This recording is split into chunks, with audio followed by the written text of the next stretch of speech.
Well, my friend, Philippe Clement has survived. After a hard-fought victory against Motherwell, here we are with a ticket to face Celtic in the Premier Sports Cup final. We'll discuss that, but today we also have Philippe Clement.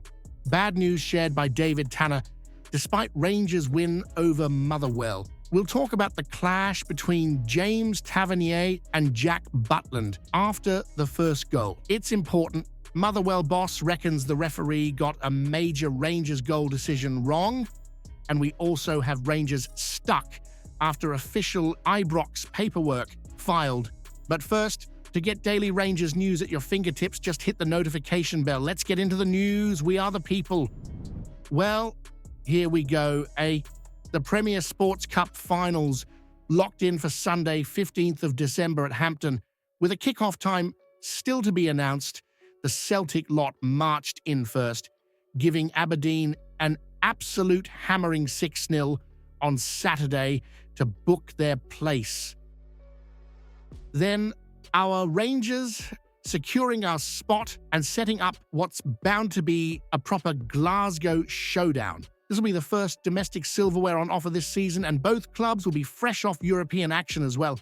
Celtic will be back from their Champions League clash with Dinamo Zagreb on the 10th, while we'll have our own hands full with Ange Postecoglou's Tottenham Hotspur in the Europa League on the 12th.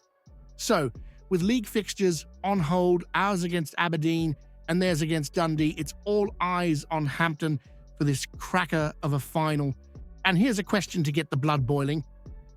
Given everything riding on this cup final, is it fair to say whoever wins it can claim early bragging rights as the best team in Glasgow this season? Here we go. Philippe Clement, our new Belgian boss, just can't catch a break, can he? We've barely let him settle in, and folk are already queuing up to give him grief. David Tanner over at TalkSport is saying it's bad news that we'll face Celtic in the League Cup final like it's some kind of curse. He's acting like we've been handed the short straw by getting into the final. Imagine that. You'd think after a comeback against Motherwell, we'd all be a bit more chuffed. Now, granted, that Aberdeen loss was a tough pill to swallow, and going 1-0 down to Motherwell didn't exactly have the fans singing Blue Sea of Ibrox at half-time. You could hear the grumbles all the way out on Edmiston Drive. But let's give Dezers and Bajrami a nod for pulling it back and getting us into that final. The results there, and Clement's got his shot at early silverware with us. And let's not forget, he's got big shoes to fill and a squad that's still finding its rhythm under his style. This talk of Clement's bad news is a bit dramatic, if you ask me. He's up against Celtic. But that's what he's signed up for, isn't it? He's here to tackle the big matches, prove his worth, and get us back to lifting trophies. And anyway, if he does pull it off, it'll be all the sweeter to silence the doubters, especially after this rocky start. So here's one to ponder for the loyal Rangers fans. With all the pressure piling on Clement, is the League Cup final against Celtic a make-or-break moment for him at Rangers? It was one of those spicy afternoons, wasn't it? We're all celebrating a hard-fought win to get us into the final, but it didn't come without a bit of drama on the pitch. Turns out, Butland and Tavernier had a right go at each other after we went down 1-0, with Andy Halliday of all people sneaking in for Motherwell. You could see Butland wasn't having any of it. The lad was barking orders, furious with the lack of urgency from Tav and the defence in general. And fair play to him, the defence looked asleep as Halliday waltzed in to score. Now, Clement must have been squirming a bit, watching his captain and keeper having a spat. It's never a good look, especially when the team's trailing. And let's not forget, Clement's been backing Tavernier all season, even when the fans were raising eyebrows about his performances. But this time, he subbed Tav off in the 67th minute, which does make you wonder if the Belgian boss is starting to rethink his loyalty. With Butland putting in a solid shift as stand-in captain, could he be eyeing a more permanent armband switch? So, here's a fiery question for the Rangers faithful. With that bit of tension between Butland and Tavernier, do you reckon it's time for a change in captaincy, or should we stick by Tav as he battles through the criticism? Motherwell boss Stuart Kettlewells got himself a bit worked up over the refs after our Rangers win in the semi-final, hasn't he? He's convinced that Nick Walsh missed a foul on Zach Robinson just before Badrami knocked in the winner, claiming our lad Kazwan Weirjo was manhandling Robinson in the build-up. Now Kettlewells going for the diplomatic touch, praising Walsh for his overall officiating, but you can tell he's fuming under that calm exterior. According to him, Robinson stayed on his feet to keep things honest, but he's wondering if maybe he'd have been better off going down to make it clearer for the referee.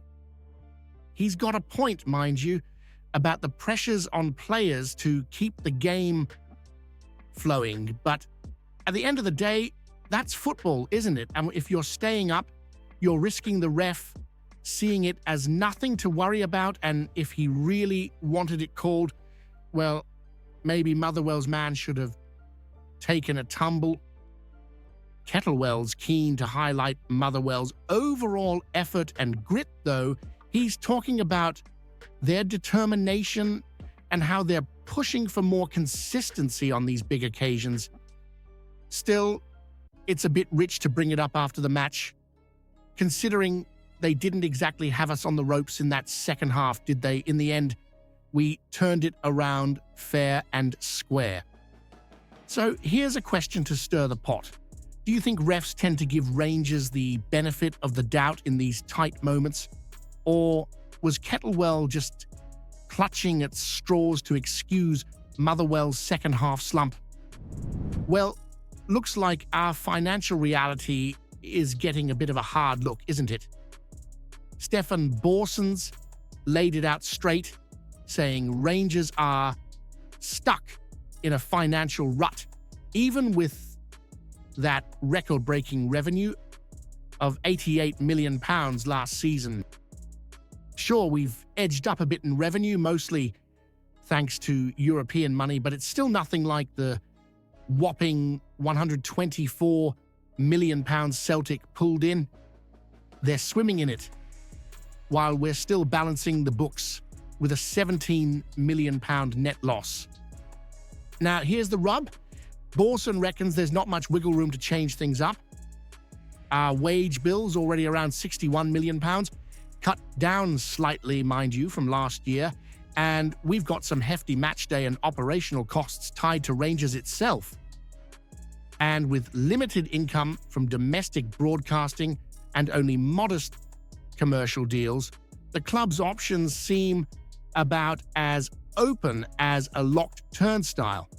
So, while we're clawing our way back with every bit of European cash, we're still trailing Celtic financially, which makes it harder to compete toe-to-toe with them over a full season. And here's a thought to chew on. If Rangers can't close the financial gap anytime soon, should the focus shift entirely to building a team that can deliver in Europe and rely on that for growth? Or is it time for the board to get even more creative with commercial and sponsorship deals to keep us competitive? Comment below what you think about the news. Don't forget to leave a like on the video to help me out. I post videos every day talking about our Rangers, so if you're not subscribed, you're missing out on the latest news. See you soon.